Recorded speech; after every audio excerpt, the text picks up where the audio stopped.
Welcome back to SportsLine, everybody, here on News Channel 5 Plus. Glad you're with us, 737-7767. We hope to hear from Adam Vingan in just a couple of minutes. We'll talk some Preds hockey. Adam Sparks, also from the Tennessean, coming up bottom of the hour. We're going to talk Vandy men's basketball and Vandy baseball as well. While we're waiting for the first of our two Adams of the night, we go to Eugene on line 3. Hello, Eugene. Welcome to the show.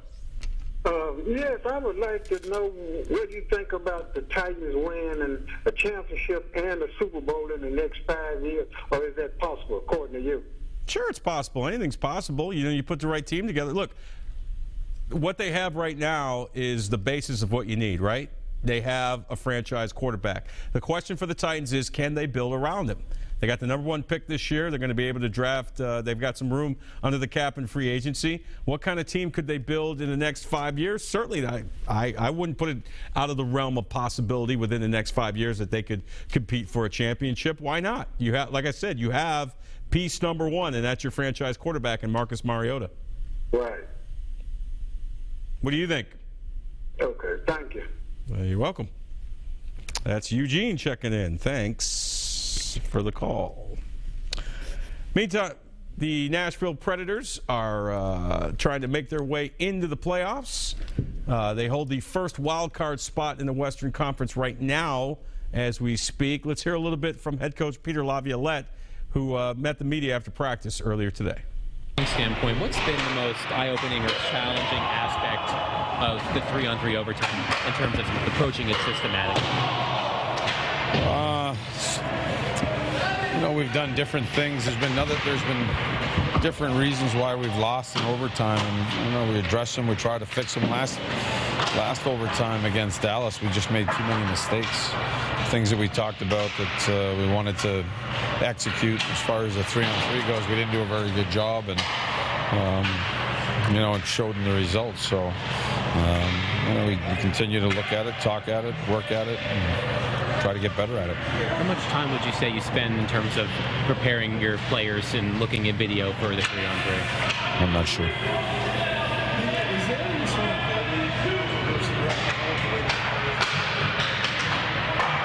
No. What do you mean? Well, we count on all of our guys. You know, we count on all of our guys to win hockey games.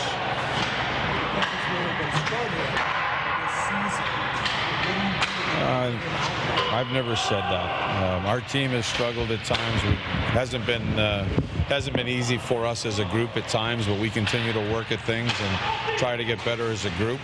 There's always things that we can do better in front of both of our goaltenders, and you know, we look at that on a daily basis. But we need all of our guys to play a season, to get through a season. That's why that's why it's a team sport. So at times Carter's been good, at times Peck has been good, at times our team has been good, at times we've all needed to be a little bit better. So it's a team sport. Has Carter earned more playing time with the way he's... Carter's played well. He's played well. In your experience, is there a time of year where like there's a playoff intensity or the games could just... Yeah, I mean, you're getting there right now. I mean, you know, I just listening to quotes from the Dallas-St. Louis game last night talking about those are two teams sitting way up in the standings, and they're talking about it as a 4-point game, so they're still fighting for something. You know, you get teams that are 6, 7, 8 points out of the playoff spot, and they're fighting for something.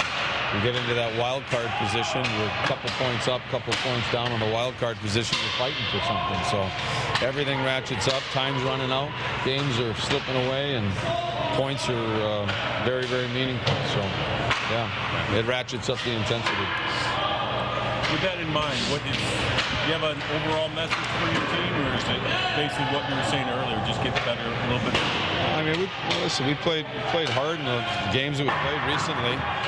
Tampa Bay was a tough ending the way it went. The Dallas game was a tough ending. We got points in the game, but it was a tough ending the way they went.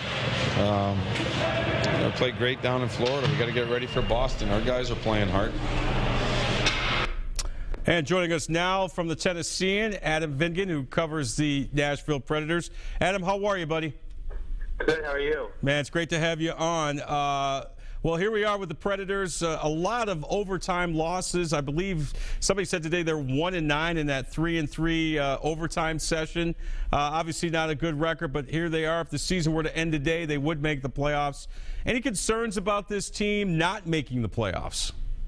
Well, certainly, while they are in a wild card spot right now, they aren't far removed from not being in the playoffs. I think they only have a 4-point lead over the teams that are directly behind them, that are on the outside looking in at the Western Conference playoff picture. I do think they make it in because, as Peter Laviolette mentioned in the fight that you played before, that they have been playing better. I mean, while they have lost 2 of their last 3, they got 4 out of 6 points against 3 of the better teams in the NHL, Tampa Bay, Florida, and Dallas. The teams behind them, teams like Arizona, teams like Vancouver, teams like Calgary, they're not very good teams. So the Predators may make the playoffs just based on the fact that they're better than the teams that are chasing them. Maybe they back in. But while their inconsistency is still an issue, I do think they have enough talent there to figure it out. I do think that by the end of the regular season, they'll be in a playoff spot. And we all know, especially in the NHL, if you get in and you get hot and your goaltender gets hot and you get a couple of bounces that go your way, you can make a long run. We saw the LA Kings go from an 8th seed in the West a few years back to winning the Stanley Cup. Assuming the Predators get in, realistically, how far do you think they can go? I'm not sure about that. I think the teams that they would be playing if they were to make the playoffs, teams like Dallas, who they played the other night, Chicago, the defending Stanley Cup champion, and champion 3 of the past 6 years, the Los Angeles Kings, who you mentioned, who've won a couple Stanley Cups lately, the St. Louis Blues, who they've lost all 4 games to this season, they're the decided underdog in all of those matchups. Like you said, I mean, the NHL is probably, in terms of the 4 professional sports, probably the league that allows underdogs, lower seeds, to advance. I think you see more upsets, quote unquote, in the NHL than you may see in other sports. So there's certainly anything can happen. A lot of teams just say you got to get in. And as you mentioned, the Kings, they got in as an 8 seed a couple, 2012 I think it was, and won the Stanley Cup. So anything can happen. I'm not sure, just based on how I've seen the Predators play against those teams. They did play very well against Dallas, but in the first game they played against Dallas on New Year's Eve, they got blitzed 5-1. I'm not sure I see more than a first-round exit for this team, which would be very disappointing because that's what happened last year. And this team, I think, has only made it to the second round twice in their 17 years of existence. So it would be commonplace for them to lose in that round. But considering how good this team was last year and the expectations that were placed upon them because of that this year, that would be a major disappointment. Yeah, and that leads me to my next question, Adam. Yeah, they were so good last year. At one point, the top team in the NHL. They gave the Chicago Blackhawks all they could handle in that playoff series last year, even though it only, quote-unquote, went 6 games. Those were 6 tough games. Expectations were sky high coming into this year. Where do some of the inconsistencies with this hockey team lie, you think?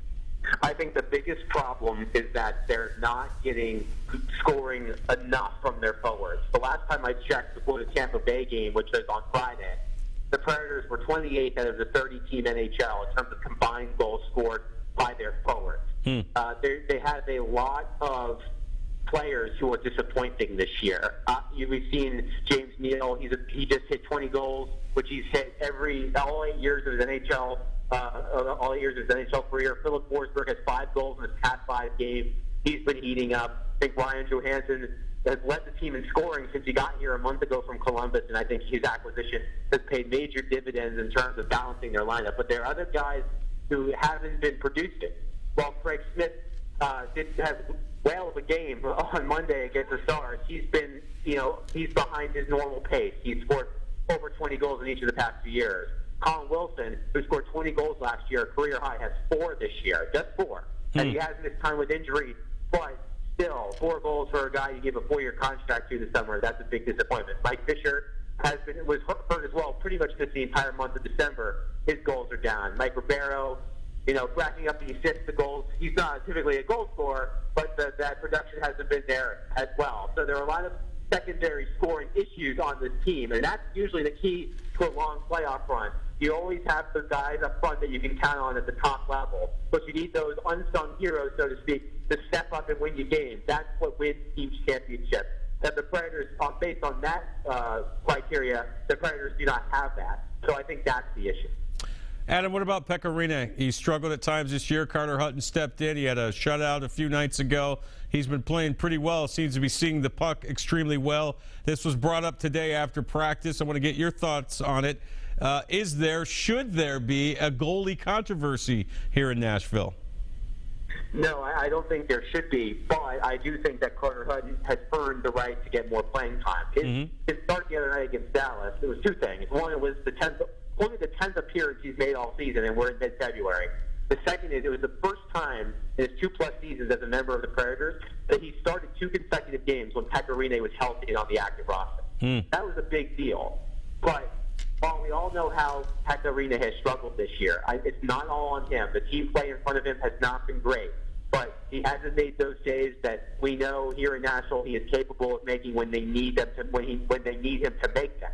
So I do think that ultimately they probably are going to go back to Rinne and rely on him the same amount that they do. Maybe they'll give Carter Hutton some more starts. Maybe they'll let Pekka get some more rest. Because keep in mind, he's 33 years old, and this guy starts regularly 65, 70 games a year when he's healthy. And in the last couple of years, he's been derailed by injuries. But he's up among the top goaltenders in the NHL in terms of games started. So it never hurts to have a reliable backup that you can count on to spell the starter when he needs a rest. And Carter Hutton has proven this year that he's capable of doing that. So no, I don't think there's a goaltending controversy. Pekka Rinne is still very much the starter on this hockey club, but I do believe that the Predators should look into giving Carter Hutton more starts. Adam Vingan is our guest from the Tennessee. He covers the Predators. Adam, what about Peter Laviolette? You know, we've heard stories. Obviously, he's had a lot of success everywhere he's coached. Won the Cup with Carolina about a decade ago. Got the Flyers to the Cup finals a few years ago. But the book on him seems to be he comes in like a house of fire. Then after a while, his style kind of grates on the players, and they tend to tune him out. Any sense of that going on with this year's team? I can't say for sure, and I don't think so. It is only his second year, but you nailed it. I mean, the book on Peter Laviolette, he's done it everywhere he's gone, including in Nashville, is that first year he comes in and he turns teams around. When his first head coaching job for the New York Islanders about 15 years ago, I think the Islanders in his first year had like a 45-point turnaround, one of the biggest single-season turnarounds in NHL history. His first full season with Carolina, he wins the Stanley Cup. He takes over in Philadelphia, and I think mid-season or quarter way through the season, and takes them to the Stanley Cup final against Chicago. He comes here, and this team is in the place for the President's Trophy 3/4 of the way through the season. That's his MO. But you're right. He's a very fiery guy. He's a very passionate guy. Incredibly competitive, and yeah, I think that can wear on players after a while. Eventually, I think I've heard NFL coaches say something along the lines of, well, we all get hired to get fired. I mean, most times coaches know that they have a short span of time. I think it's too soon, very much too soon, to even wonder if Peter Laviolette's job's at stake. I don't think that's the case. I mean, if they can find a way to sneak into the playoffs and do some good things, he certainly boosts that longevity. But if you look at his tenures in other places, it's only like 3 or 4 years everywhere he goes. So, right. If the Predators want to get something out of him, it's got to happen in the next couple of years. All right, Adam, it is Adam night tonight. Your colleague Adam Sparks, also the Tennessean, is going to join us next segment. So we are, in honor of Adam night, we're asking all of our listeners and viewers, other than yourself, Adam, who's your favorite Adam of all time? That's a good question. The first one that comes to mind is Adam West, because I do like the old Batman series. That is mine as well. Great minds think alike. Yeah, Adam West, and of course, he took a star turn for the younger generation, being part of the Family Guy series. So I think some younger viewers and listeners may remember him from that. But I have my TV Land subscription. I'll watch some Batman. Well done, sir. Great having you on the show. Thanks for the time and the knowledge. Yeah, absolutely. Thank you. All right, the great Adam Vingan of the Tennessean, talking a little Preds hockey. We're going to take a break, come back. And again, our second Adam of the night, Adam Sparks, also the Tennessean. He's going to join us. We're going to talk a little Vandy men's basketball, what's up with Kevin Stallings and the Commodores, and Vandy baseball. Tim Corbin's team set to open the season this weekend against San Diego. Stay with us.